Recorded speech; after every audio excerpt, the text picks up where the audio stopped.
আজকে এসেছি আমার পাড়ার একটা খুব খারাপ অবস্থাজনক ভিডিও নিয়ে। দেখো, এই মাঠটা যে দেখতে পাচ্ছ, এই মাঠে দুর্গাপুজো হয়, এমনকি পাড়ার সমস্ত সাংস্কৃতিক অনুষ্ঠান এখানে হয়। কিন্তু এর পাশের অবস্থাটা দেখো, ডাস্টবিন, ফেলার জায়গা নেই, এমনকি ওই বাচ্চারা ওই মাঠটাতে খেলে অবধি।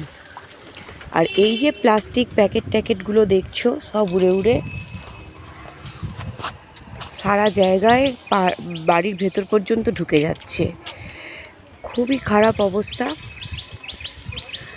দেখুন, ওই যে ভদ্রলোককে দেখতে পাচ্ছ, ফিতের মাল করছে। আমি একটু ভালো করে দেখানোর চেষ্টা করি। এখানেই উনি মালটা করেন, মানে ফিতের মালটা তৈরি করেন, বিক্রি করেন। আপনাদের প্রয়োজন হলে ওনার সাথে যোগাযোগ করতে পারেন, ফিতে যদি কারুর দরকার হয়।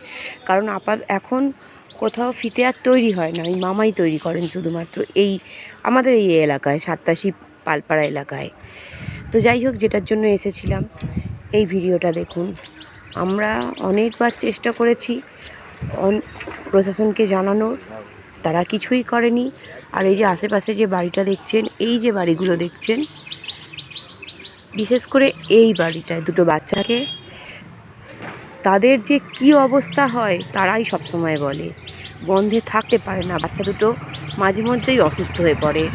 কি করতে পারি আমরা? প্রশাসনের কাছে আমার একান্ত নিবেদন, অনুরোধ, যে তারা যেন এই ব্যাপারটা একটু লক্ষ্য করেন।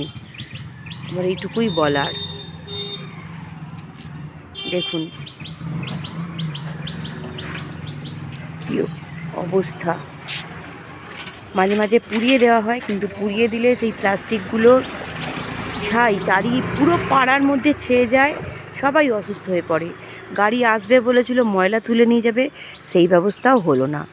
আপনাদের প্রত্যেকের কাছে আমার অনুরোধ, ভিডিওটা যার যার কাছে যাবে দয়া করে বেশি বেশি করে শেয়ার করুন, আমরা যেন একটু সুস্থভাবে বাঁচতে পারি। প্রশাসনের কাছে আরও অনুরোধ আমাদের সুস্থভাবে একটু বাঁচতে সাহায্য করুন, এই ডাস্টবিনটার ব্যবস্থা করুন।